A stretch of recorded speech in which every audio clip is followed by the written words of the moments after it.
Welcome. Thank you for lending an ear to the Voice of the Times for Wednesday, February 3, 2021. For today's editorial, Government owes us a NAIA rehab.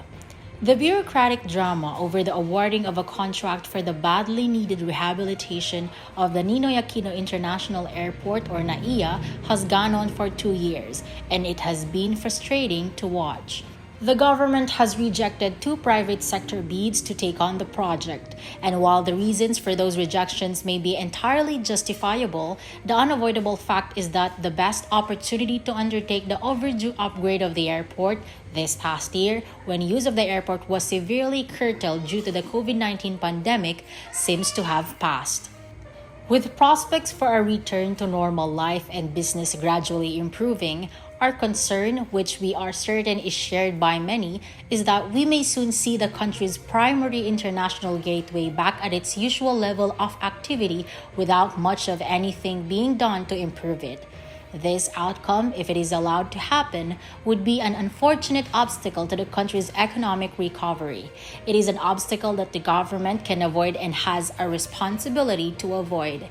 Just to recap what has happened so far, the need for a comprehensive rehabilitation of NAIA has long been recognized, and in 2018, apparently encouraged by the Duterte administration's energetic implementation of its Build, Build, Build infrastructure program, a super consortium of 6 of the country's leading conglomerates proposed to take on the airport project. That proposal, totaling 350 billion pesos, was granted original proponent status, but the government countered with a number of prudent conditions to lessen its contingent liability for what was essentially a private sector initiative. These were eventually deemed unacceptable by the consortium once the COVID-19 pandemic emerged, and their proposal was withdrawn. Another consortium, one familiar to the country because of its work on the Cebu-Mactan International Airport, then stepped in with an alternative proposal. The partnership of Megawide Corporation and India-based GMR presented a plan worth just under 109 billion pesos, but this was rejected by the government on the grounds that the consortium did not have the required financial capacity. Megawide GMR appealed that decision but was rejected a second time last month. Megawide has since said that it will move on to other projects.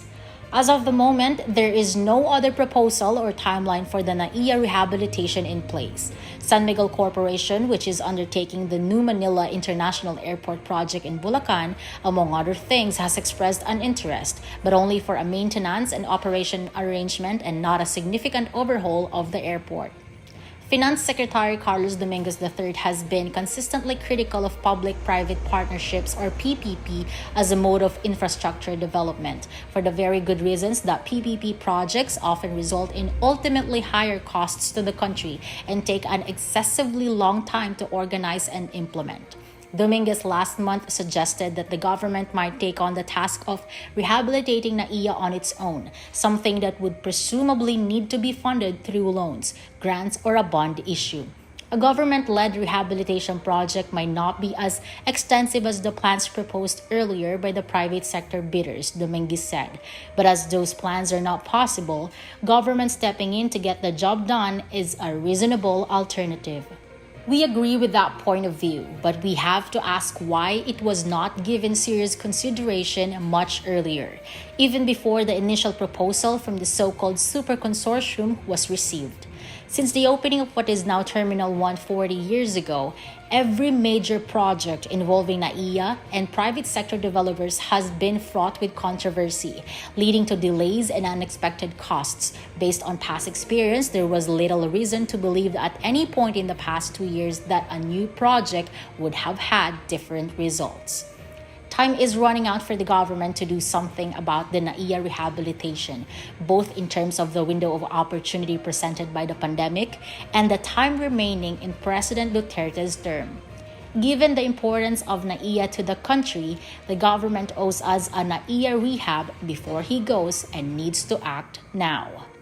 And that's the editorial for February 3, 2021. For more news and information, get a copy of the Manila Times on print. Subscribe to its digital edition or log on to www.manilatimes.net. Follow us on Facebook, Twitter, or Instagram. And listen to the Voice of the Times.